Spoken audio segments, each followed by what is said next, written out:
السلام علیکم کلاس 8۔ منافقین پر رحمت و شفقت۔ ایک طبقہ تو وہ تھا جو کافر تھے، وہ کھلم کھلا سب کچھ کر رہے تھے، اور ایک وہ طبقہ تھا جو منافق تھا۔ بظاہر تو اللہ اس کے رسول کے ماننے والے، لیکن دل میں ان کے اللہ اس کے رسول کے لیے کوئی محبت نہیں تھی۔ حضور پاک صلی اللہ علیہ وسلم سے دشمنی اور حضور پاک صلی اللہ علیہ وسلم کے لیے چالیں چلنا اور انہیں نقصان پہنچانے کی کوششیں کرنا۔ تو منافقین پر رحمت و شفقت، جو دل سے تو مسلمان نہیں تھے لیکن بظاہر اپنے آپ کو مسلمان دکھا رہے تھے۔ مدینہ منورہ میں منافق لوگ بہت رہتے تھے، مدینہ منورہ میں منافق لوگ بھی رہتے تھے۔ اب جب مکے سے حضور پاک مدینہ آئے تو مدینہ میں میجورٹی نے، اکثریت نے اسلام قبول کر لیا۔ اب کچھ لوگ ایسے تھے جن کو یہ تھا کہ اب اگر ہم نے اسلام قبول نہیں کیا تو ہمارے لیے تو مشکل ہو جائے گی، تو انہوں نے دکھاوے کے لیے اسلام قبول کیا، اندر ان کے ایمان نہیں تھا۔ اور کچھ لوگ ایسے ہوتے ہیں جو بظاہر اسلام کے ماننے والے ہیں، لیکن اسلام پر عمل کرنے سے جو ہے وہ اس منافقت سے کیا ہو سکتے ہیں، باہر آ سکتے ہیں۔ تو مدینہ منورہ میں منافق لوگ بھی رہتے تھے، لیکن نبی کریم صلی اللہ علیہ وسلم ان کو جاننے کے باوجود بھی ان کا پردہ فاش نہ فرماتے اور ان سے انتقام نہ لیتے۔ مسلمانوں کے ساتھ ان کو بھی مالی اور دنیاوی فائدے میں شامل فرماتے۔ اب یہ لوگ جو ہے منافق یہ کہہ تو رہے تھے کہ ہم جو ہے وہ مسلمان ہیں، لیکن وہ اندر سے مسلمان نہیں تھے اور اللہ اس کے رسول سے انہیں کوئی محبت نہیں تھی۔ جنگوں میں جہاں کہیں بھی جنگ کے لیے جانا ہوتا تو یہ منافقین کنی کتراتے اور یہ جنگ سے پہلو تہی کر کے بچے نکل آتے۔ جنگ احد میں بھی انہوں نے یہی کیا تھا کہ پوری بات چیت ہو گئی اور سب نے جانا ہے، اور جب وہاں پر جنگ کے میدان میں پہنچے تو رئیس المنافقین عبداللہ بن ابی اپنے 300 ساتھیوں کو لے کے وہاں سے ہٹ گیا اور کہنے لگا کہ ہم کیوں جنگ کریں، اور جب ہماری بات نہیں مانی جاتی تو ہم اپنی جانیں کیوں دیں یہاں۔ تو وہ وہاں سے کیا ہے نکل گیا۔ لیکن جب جنگ ہوتی اور مال غنیمت ہاتھ لگتا، پیسہ چیزیں ہاتھ لگتی، تو یہ بھی کھڑے ہو جاتے، ہم بھی تو مسلمان ہیں، اب یہ تو تقسیم آپ چیزوں کی کر رہے ہیں تو ہمیں بھی دیجیے۔ تو حضور پاک انہیں بھی دیتے، مالی اور دنیاوی فوائد انہیں بھی دیتے، اور ان کا پردہ فاش نہیں کرتے، انہیں کھول کر نہیں بتا دیتے کہ یہ اندر سے ایمان والے نہیں ہیں۔ اور کچھ منافقین نے حضور پاک صلی اللہ علیہ وسلم ایک جنگ سے واپس آ رہے تھے، تو کچھ منافقین نے اپنے جو ہے وہ چہروں کو چھپایا ہوا تھا، ڈھانٹے کسے ہوئے تھے اور حضور پاک پر حملہ کیا۔ لیکن جو صحابہ کرام استانہ تھے اور مخلص اور ایمان والے جو صحابی ساتھ تھے، انہوں نے حضور پاک کو بچا لیا۔ پھر حضور پاک صلی اللہ علیہ وسلم کو بتا دیا گیا وحی کے ذریعے کہ کون کون لوگ تھے، تو حضور پاک کو تو پتہ تھا کہ کون کون لوگ ہیں۔ تو حضور پاک صلی اللہ علیہ وسلم نے حضرت حذیفہ رضی کو صرف ان کے نام بتائے اور ان لوگوں کا پردہ فاش نہیں کیا، کہ حالانکہ حضور پاک صلی اللہ علیہ وسلم کو پتہ چل جاتا تھا کہ کون شخص جو ہے وہ واقعی ایمان والا ہے اور کون سا شخص ایمان والا نہیں ہے۔ پردہ فاش کا مطلب ہوتا ہے اسے کھول دینا لوگوں میں، لیکن حضور پاک صلی اللہ علیہ وسلم نے ایسا کبھی نہیں کیا اور ان کی عزتوں کو برقرار رہنے دیا، جھوٹی عزتوں کو ان کی برقرار رہنے دیا۔ تو منافقین پر رحمت و شفقت، پھر اس کے بعد عورتوں پر رحمت و شفقت۔ حضور پاک صلی اللہ علیہ وسلم کی ویسے سے پہلے عورت معاشرے کی سب سے زیادہ مظلوم طبقے میں شامل تھی، یعنی اس کی کوئی حیثیت نہیں تھی۔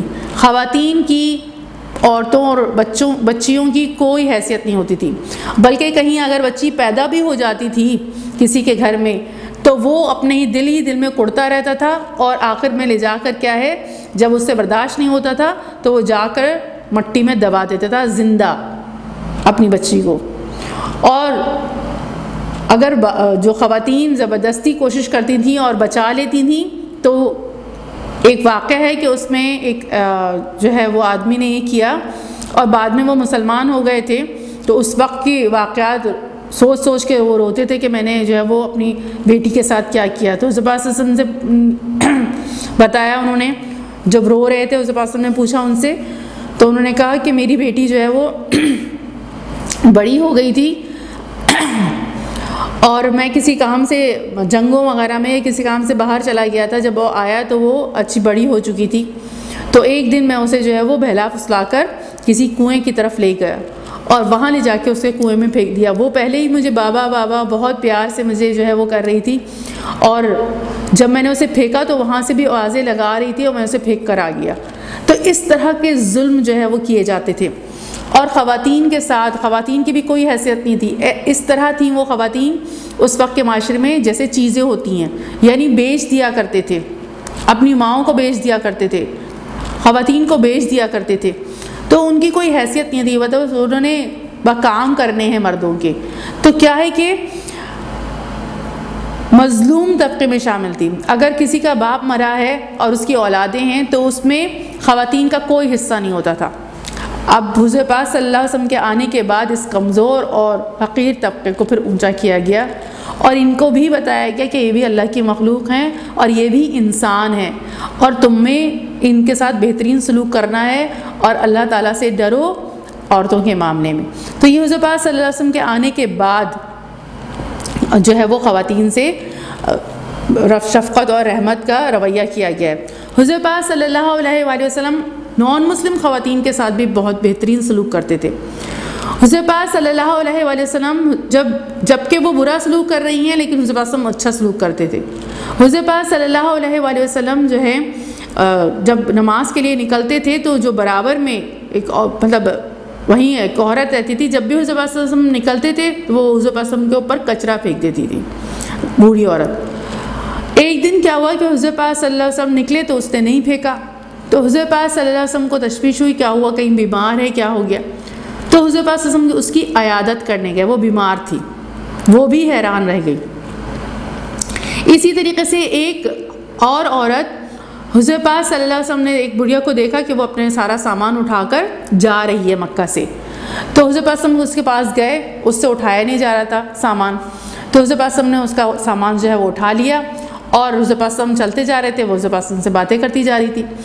تو حضور پاک صلی اللہ علیہ وسلم کو کہنے لگی کہ نا یہاں پر ایک ایسا آدمی ہے جو جادو کر دیتا ہے لوگوں پر، تم اس سے نہیں ملنا، تم بہت اچھے آدمی لگ رہے ہو مجھے. اور اس کا نام بھی بتایا کہ اس کا نام جو ہے وہ محمد ہے، اور وہ تو ایسا ہے اور وہ تو ویسا ہے، بہت برائیاں کر رہی تھی. جب حضور پاک صلی اللہ علیہ وسلم نے اسے اس کے مقام تک چھوڑ دیا، اور پھر اس کے بعد اس نے کہا کہ ہاں اب میں بس یہاں سے چلی جاؤں گی، بس یہیں تک جو ہے میرا سامان جو ہے وہ چھوڑ دیں آپ. تو پوچھا کہ تمہارا نام کیا ہے، تو حضور پاک نے فرمایا محمد. وہ حیران رہ گئی. تو کیا ہے کہ حضور پاک صلی اللہ علیہ وسلم خواتین سے بھی بہترین سلوک کرتے تھے. کافر خواتین سے بھی رویہ حضور پاک صلی اللہ علیہ وسلم کا بہترین ہوتا تھا. اسی طریقے سے ایک بالکل، کیونکہ لونڈیوں کی یہ جو نوکرانیاں کام کرنے والیاں ہوتی تھیں ان کی تو بالکل کوئی حیثیت ہی نہیں ہوتی تھی، لیکن ایک عورت نے اسی طریقے سے کام کرنے والی نے آ کے حضور پاک صلی اللہ علیہ وسلم سے فرمایا کہ مجھے آپ سے کوئی بات کرنی ہے. تو حضور پاک صلی اللہ علیہ وسلم خاص طور پر اس کے پاس اٹھ کے آئے اور پوچھا اس کا مسئلہ. تو حضور پاک صلی اللہ علیہ وسلم بہت عورتوں پر بھی رحمت و شفقت کرتے تھے. حضور پاک صلی اللہ علیہ وسلم کی بعثت سے پہلے عورت معاشرے کے سب سے زیادہ مظلوم طبقے میں شامل تھی. وہ کمزور اور حقیر تصور کی جاتی تھی. اس کے ساتھ ہر قسم کا غیر انسانی سلوک روا رکھا جاتا تھا، یعنی اسے انسان ہی نہیں مانا جاتا تھا. نبی کریم صلی اللہ علیہ وسلم نے عورت کو معاشرے میں باوقار مقام عطا فرمایا، اس کے حقوق مقرر کر کے اس کو ہر طرح کے ظلم و ستم سے نجات دلائی. اور آپ صلی اللہ علیہ وسلم نے فرمایا تم میں سے بہترین لوگ وہ ہیں جو اپنے گھر والوں کے لیے بہترین ہیں. گھر والوں کے لیے یعنی اپنی بیویوں کے لیے، اپنے گھر کے لوگوں کے لیے کیا ہیں، بہترین ہیں. اور اس میں ظاہر ہے خواتین کے ساتھ بہترین سلوک کرنے کا حضور پاک صلی اللہ علیہ وسلم نے جو ہے وہ ہمیں حکم دیا ہے. اس کے بعد بچوں پر رحمت و شفقت. رسول اکرم صلی اللہ علیہ وسلم کی بچوں پر رحمت و شفقت، ان کے ساتھ پیار مثالی ہے، یعنی اس کی کہیں مثال نہیں ملتی. کوئی صحابیہ یا صحابی بچہ لے کر آتے تو آپ صلی اللہ علیہ وسلم اسے اپنی گود میں بٹھا لیتے اور اس سے پیار کرتے، اس کے حق میں دعا فرماتے اور اس کے ساتھ اس کے دل بہلانے کی باتیں کرتے. دل بہلانے کی باتیں کرتے یعنی حضور پاک صلی اللہ علیہ وسلم، ایک صحابی تھے، ان کے جو ایک بیٹے تھے چھوٹے سے تھے، وہ ان کے پاس حضور پاک صلی اللہ علیہ وسلم کے پاس جب آیا کرتے تھے تو حضور پاک صلی اللہ علیہ وسلم کیونکہ انہوں نے ایک چڑیا پالی ہوئی تھی، بچے تھے وہ، انہوں نے ایک چڑیا پالی ہوئی تھی، تو اس بچے سے جب بھی حضور پاک صلی اللہ علیہ وسلم اس بچے سے ملتے تو پوچھتے اور بھائی تمہاری چڑیا کیسی ہے، اور اس کے بارے میں سارا کھلا رہے ہو پلا رہے، یعنی اس کے جو اس نے پالی ہوئی تھی اس کے بارے میں باتیں کرتے. اور اسی طریقے سے حضور پاک صلی اللہ علیہ وسلم بچوں کی دوڑیں لگواتے، ان کے ساتھ کھیلتے تھے، ان کا رویہ بچوں کے ساتھ بہت پیارا تھا. اور حضرت حسن رضی حسین رضی جب حضور پاک نماز پڑھ رہے ہوتے اور اگر ان کی کمر پیٹھ مبارک پر بیٹھ جاتے تو حضور پاک صلی اللہ علیہ وسلم سجدہ لمبا کر دیتے، یعنی انہیں اپنی کمر مبارک سے ہٹاتے نہیں تھے.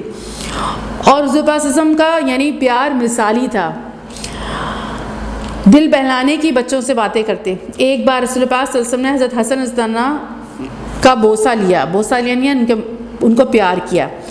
ایک شخص اقرا بن حابس رضی اللہ، یہ بھی صحابی تھے، آپ صلی اللہ علیہ وسلم کے پاس بیٹھے ہوئے تھے. وہ کہنے لگے میرے 10 بچے ہیں مگر میں نے کبھی بھی ان میں سے کسی کو بوسہ نہیں دیا، کسی کو پیار نہیں کیا.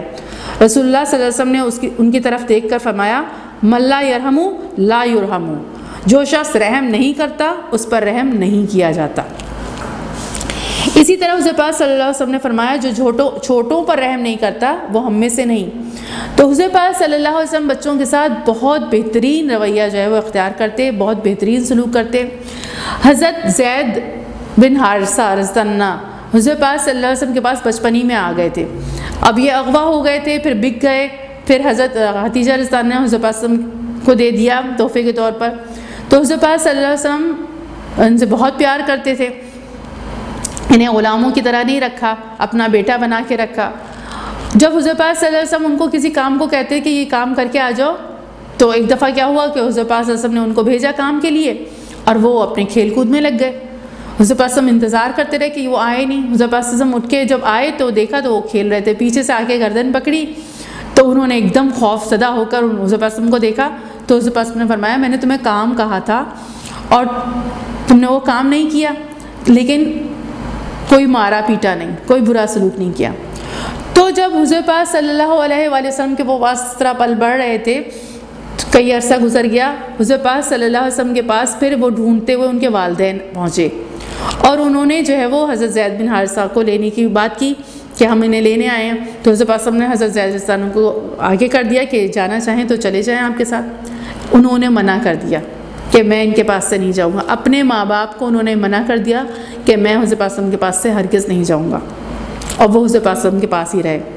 اسی طریقے سے حضرت انس بن مالک، انہوں نے بھی حضور پاک صلی اللہ علیہ وسلم کی جو ہے وہ ساتھ رہے ہیں وہ 12 سال تک، اور حضور پاک صلی اللہ علیہ وسلم نے کبھی نہیں ڈانٹا، کبھی جو ہے وہ ان کو مارا پیٹا نہیں. مارنے کی تو بہت دور کی بات ہے، کبھی نہیں ڈانٹا. تو بچوں کے ساتھ بھی حضور پاک صلی اللہ علیہ وسلم کا رویہ بہت ہی پیارا ہوا کرتا تھا، مثالی ہوا کرتا تھا. اور حضور پاک نے فرمایا جو چھوٹوں پر رحم نہیں کرتا وہ ہم میں سے نہیں، یعنی امت مسلمہ کا فرد نہیں جو اپنے چھوٹوں پر رحم نہیں کرتا.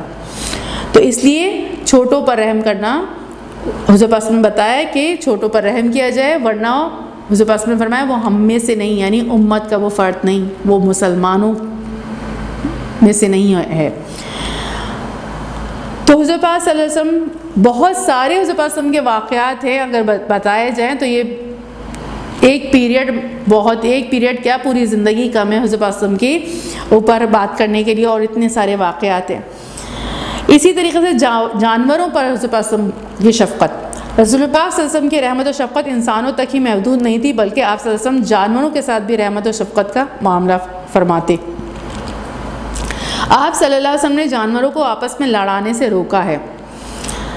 لوگ کسی جانور کو باندھ کر اس پر نشانہ بازی کرتے ہیں، آپ صلی اللہ علیہ وسلم نے اس سے منع فرمایا. بعض اوقات مرغوں کو لڑواتے ہیں، جانوروں کو لڑواتے ہیں، حضور پاک صلی اللہ علیہ وسلم نے منع فرمایا ہے. اسی طریقے سے جانور کو باندھ کر اس پر نشانہ مارنا اور اسے مارنا اس طرح، اس کو بھی حضور پاک صلی اللہ علیہ وسلم نے منع فرمایا. جانوروں پر سامان لاد کر کھڑا رکھنے سے روکا ہے، یعنی بعض اوقات ایسا ہوتا ہے کہ جانوروں پر اتنا سارا سامان لاد دیا جاتا ہے کہ جو وہ اٹھا نہیں پاتے، تو اس سے بھی منع کیا ہے. اور لاد کر کھڑا رکھنے سے روکا ہے، یعنی اگر اٹھا کر لے کر جانے والا وقت نہیں ہے تو اتنی دیر اس کے اوپر سامان لاد کر اس کو اس طرح کھڑا نہیں رکھنا چاہیے، یہ منع کیا حضور پاک نے. اور ایک دفعہ کا واقعہ بھی ہے کہ حضور پاک صلی اللہ علیہ وآلہ وسلم مسجد نبوی میں ایک شخص آیا اور اپنا اونٹ جو ہے وہ اس نے باندھ دیا، اور پھر وہ کسی اونٹ وہاں پر باندھ دیا اور وہ کسی جگہ چلا گیا. تو اونٹ نے جب حضور پاک صلی اللہ علیہ وسلم کو دیکھا تو وہ ڈکارنے لگا، آوازیں نکالنے لگا. تو حضور پاک صلی اللہ علیہ وسلم اس کے پاس آیا، اس کو پیار کیا. تو اس کی آنکھوں سے، آپ نے دیکھا ہوگا جانوروں کی بھی آنکھوں سے آنسو جاری ہو رہے ہوتے. حضور پاک صلی اللہ علیہ وسلم نے آواز دی کہ اس کا مالک کون ہے، تو وہ مالک آ گیا. تو حضور پاک صلی اللہ علیہ وسلم نے اس سے کہا کہ تم اپنے جانور کا خیال نہیں رکھتے، اس کو کھانا پانی مطلب تم اپنے جانور کا خیال نہیں رکھتے. وہ ظاہر ہے زیادہ کام لیتا ہوگا اور اس کے اوپر سامان بہت لاد دیتا ہوگا، اس کا خیال نہیں رکھتا ہوگا، اس کو تکلیف دیتا ہوگا. تو حضور پاک صلی اللہ علیہ وسلم نے فرمایا کہ یہ مجھ سے تمہاری شکایت کر رہا ہے. جانور بھی حضور پاک صلی اللہ علیہ وآلہ وسلم کو پہچانتے تھے اور حضور پاک صلی اللہ علیہ وسلم کی شفقت اور رحمت کو بھی کیا ہے جانتے تھے. ظاہر اللہ کے رسول تھے تو جانوروں کی زبان سمجھنا اور جانوروں کو سمجھنا حضور پاک صلی اللہ علیہ وسلم کو ساری چیزیں پتہ ہوتی تھی. اسی طریقے سے ایک دفعہ کیا ہوا کہ صحابہ کرام رضی اللہ عنہ جو ہے وہ کہیں سفر پہ تھے، تو وہاں پر چڑیا نے گھونسلہ بنایا ہوا تھا، وہاں پر دیکھا اور وہاں پر اس کے بچے بھی تھے. تو وہ بچے جو ہے وہ اٹھا لیے کسی نے صحابہ میں سے، تو وہ بہت بلبلا رہی تھی، وہ پریشان ہو رہی تھی. تو اس بات نے منع کیا کہ کس نے اٹھائے یہ، وہیں رکھو. یعنی جانوروں کو اوپر بھی حضور پاک صلی اللہ علیہ وسلم کی رحمت و شفقت جو ہے وہ جا بجا تھی، یعنی بہت ان کے ساتھ بھی رحمت اور شفقت کا رویہ حضور پاک صلی اللہ علیہ وسلم کا ہوتا تھا. اسی لیے حضور پاک صلی اللہ علیہ وسلم کی اس عالمگیر رحمت و شفقت کو بیان کرتے ہوئے اللہ تعالیٰ نے فرمایا وَمَا أَرْسَلْنَاكَ إِلَّا رَحْمَةً لِّلْعَالَمِينَ. سورہ انبیاء کی آیت نمبر 107 ہے. اے محمد صلی اللہ علیہ وسلم، ہم نے آپ کو تمام جہان کے لیے رحمت بنا کر بھیجا. تمام جہان کے لیے یعنی چاہے جانور ہوں، چاہے انسان ہوں، عورتیں ہوں، بچے ہوں، بوڑھے ہوں، بزرگ ہوں، جو کوئی بھی ہوں، حضور پاک صلی اللہ علیہ وسلم ان کے ساتھ بہترین سلوک کرتے تھے، چاہے کافر ہی ہوں. ایک دفعہ حضور پاک صلی اللہ علیہ وسلم مسجد نبوی میں کہیں گلی سے جا رہے تھے تو ایک بوڑھا شخص آ رہا تھا. حضور پاک صلی اللہ علیہ وسلم رک گئے، صحابہ کرام رضوان کے ساتھ تھے. تو حضور پاک صلی اللہ علیہ وسلم کو صحابہ کرام نے فرمایا حضور پاک صلی اللہ علیہ وسلم وہ تو یہودی ہے. تو حضور پاک صلی اللہ علیہ وسلم نے فرمایا بوڑھا ہے، کوئی ہو بوڑھے کی عزت کرو. جب وہ جو ہے وہ گزر گیا، دوسری گلی میں مڑ گیا، پھر حضور پاک صلی اللہ علیہ وسلم گئے. اتنی عزت و احترام بزرگوں کا کرتے تھے. اور حضور پاک صلی اللہ علیہ وسلم نے فرمایا کہ جو میری امت کے بزرگ کی عزت کرے گا اس نے میری عزت کی. تو یہ ساری چیزیں حضور پاک صلی اللہ علیہ وسلم نے جو ہمیں سکھائی ہیں. یہ کردار سازی جو ہے وہ ہمارے اندر ہونی چاہیے کہ ہم اپنا کردار اس انداز کا بنائیں. اللہ تعالیٰ مجھے بھی توفیق دے اور آپ کو بھی توفیق دے. عفو و درگزر اور لوگوں کے ساتھ حضور پاک صلی اللہ علیہ وسلم کی نرمی اور حسن سلوک کا ذکر اللہ تعالیٰ نے ان الفاظ میں فرمایا. عفو و درگزر کا عفو کا مطلب ہوتا ہے، عفو و درگزر کا مطلب ہوتا ہے کہ ان کی زیادتی، ان کی جو کچھ بھی ایسی رویے ہیں یا ان سے جو غلطیاں ہو گئی ہیں اس پہ صرف نظر کرنا، اس کو درگزر کر دینا. تو حضور پاک صلی اللہ علیہ وسلم کے لیے اللہ تعالیٰ نے فرمایا ہے فَبِمَا رَحْمَةٍ مِّنَ اللَّهِ لِنْتَ لَهُمْ وَلَوْ كُنْتَ فَضًّا غَلِيظَ الْقَلْبِ لَانفَضُّوا مِنْ حَوْلِكَ. سورہ آل عمران کی آیت 159 ہے. ترجمہ: اے محمد صلی اللہ علیہ وسلم، اللہ تعالیٰ کی مہربانی سے تمہاری افتادہ مزاج ان لوگوں کے لیے نرم واقع ہوئی ہے، اور اگر تم تند ہو اور سخت دل ہوتے یہ تمہارے پاس سے بھاگ کھڑے ہوتے. افتادہ مزاج کا مطلب ہوتا ہے متحمل مزاج، شائستہ، بہترین، نرم مزاج. اے محمد صلی اللہ علیہ وسلم، اللہ تعالیٰ کی مہربانی سے تمہاری افتادہ مزاج ان لوگوں کے لیے نرم واقع ہوئی ہے، اور اگر تم تندخو کا مطلب ہوتا ہے سخت. بہت سے لوگ بہت سخت الفاظ استعمال کر کے بات کرتے ہیں، ان کے لہجے میں بڑی کرختگی ہوتی ہے، سخت ہوتے ہیں، الفاظ بھی ان کے سخت ہوتے ہیں، ان کا لہجہ بھی بڑا سخت ہوتا ہے. تو حضور پاک صلی اللہ علیہ وسلم کے لیے اللہ تعالیٰ فرما رہے ہیں اگر تم تندخو اور سخت دل ہوتے تو یہ تمہارے پاس سے بھاگ کھڑے ہوتے. صحابہ کرام استانہ حضور پاک صلی اللہ علیہ وسلم کے پاس ہر وقت رہنا ان کو پسند ہوتا تھا. تو اللہ تعالیٰ نے فرمایا کہ اگر آپ سخت دل اور تندخو ہوتے، اکھڑ مزاج ہوتے، تو یہ آپ کے پاس سے بھاگ جاتے. آپ نرم دل ہیں اور آپ متحمل مزاج ہیں اور آپ شائستہ مزاج ہیں، اس لیے یہ آپ کے پاس ہر وقت آپ کو گھیرے رہتے ہیں اور آپ کے پاس ہر وقت رہتے ہیں. اور صحابہ کے ساتھ مل کر حضور پاک صلی اللہ علیہ وسلم نے جو ہے وہ دین اسلام کا کام کیا اور پورے عرب پر دین اسلام نافذ کیا. تو حضور پاک صلی اللہ علیہ وسلم کی شخصیت کی وجہ سے صحابہ کے اندر بھی وہ چیز سرایت کر رہی تھی. اور کیوں سرایت کر رہی تھی اور وہ کیوں سیکھ رہے تھے یہ ساری چیزیں؟ کہ حضور پاک صلی اللہ علیہ وسلم خود نرم دل تھے اور نرم دل بھی تھے اور نرم مزاج بھی تھے اور زبان کے بھی میٹھے تھے، اور زبان سے بھی حضور پاک صلی اللہ علیہ وسلم کی اس طرح کی تکلیف دہ باتیں نہیں نکلتی تھیں جس سے لوگ دور ہو جائیں۔ تو حضور پاک صلی اللہ علیہ وسلم کا مزاج اس بہترین تھا کہ حضور پاک صلی اللہ علیہ وسلم کے ساتھ رہنا لوگ کیا کرتے تھے، پسند کرتے تھے۔ حضور پاک صلی اللہ علیہ وسلم کے سے دور ہونا انہیں تکلیف دیتا تھا، اور وہ ہر وقت حضور پاک صلی اللہ علیہ وسلم کے ساتھ رہنا چاہتے تھے۔ مطلب یہ ہے کہ نبی کریم صلی اللہ علیہ وسلم کی زندگی اچھے اخلاق کا ایک اعلیٰ نمونہ ہے کہ ہم نبی کریم صلی اللہ علیہ وسلم کے امتی ہیں، اس لیے ہم پر لازم ہے کہ ہم آپ صلی اللہ علیہ وسلم کے اعلیٰ اخلاق کو اپنائیں اور معاشرے کے بہترین فرد ثابت ہوں۔ یہ تھا آپ کا سبق خلق عظیم۔ اب اس سبق کا خلاصہ دیکھ لیتے ہیں، نچوڑ کیا ہے، اہم باتیں کیا ہیں۔ خلق عظیم کا مطلب اعلیٰ اخلاق ہے۔ نمبر 2، ہمارے پیارے نبی کریم صلی اللہ علیہ وسلم اعلیٰ اخلاق کے درجے پر فائز تھے۔ محمد صلی اللہ علیہ وسلم اعلیٰ اخلاق کے درجے پر فائز تھے۔ سیدنا محمد رسول اللہ صلی اللہ علیہ وسلم اپنے دوستوں، دشمنوں، چھوٹوں بڑوں، انسانوں خواہ جانوروں سب سے حسن سلوک اور رحمت و شفقت کا رویہ رکھتے تھے، اور آپ صلی اللہ علیہ وسلم نے ہمیں بھی اسی بلند اخلاق کا درس دیا ہے۔